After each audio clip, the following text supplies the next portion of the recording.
Hi, I'm Sai from A Bountiful Kitchen, and I'm going to show you how to make our family favorite enchiladas.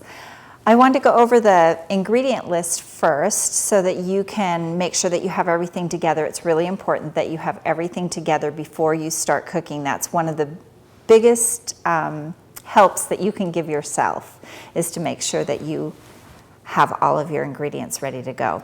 So we're going to start out with okay, I'm going to show you something that I don't want you to use ever again, and that is canned soup.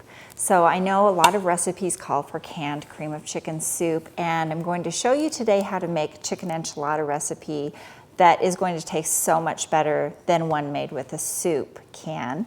And we're going to replace that with some chicken broth. So you need some chicken broth.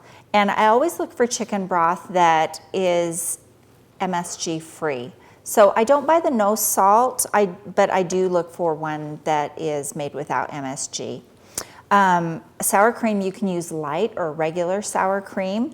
Either one will work.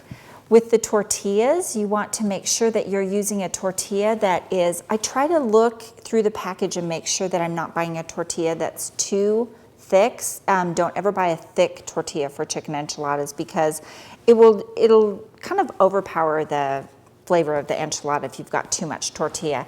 And also make sure that you're not buying a no-fat tortilla, because they have a hard time keeping their shape once you roll them up. You need some coriander and flour and a couple tablespoons of butter, and all of the ingredients in the portions are on the recipe, which I'll give you. And you want to use grated cheese, and make sure that when you buy grated cheese, you don't buy the pre-grated. The only time I use an exception to this rule is if I'm making enchiladas for 100 people. Then I would go ahead and buy a pre-grated cheese. But if I'm making them for my family, I always just grate the cheese myself. And the reason why is the grated cheese that you buy in the bag has been dried. And so it has a different melting point. The cheese won't be as melty and delicious as if you grate it yourself. So this is a Colby Jack mix, and you can use anything. You can use an all Jack cheese, but I really like the mix of the Colby Jack. This is some green chilies that have been diced, and they're canned.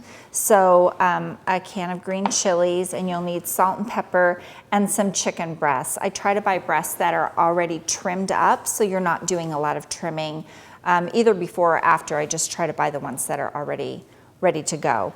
You'll need some garlic, some cloves of garlic, and an onion. And then I like to put either fresh chopped cilantro on top, or a green onions that I'm going to chop and put on after they've been cooked. So the idea with cooking and using all of these ingredients is to get away from using processed foods. Things like, I know there's shortcuts, but things like canned cream of chicken soup and making your own sauce with natural ingredients. This and so much more will be available if you click on the link below, and I'll be able to show you how to cook our family favorite chicken enchiladas. I hope you'll join me.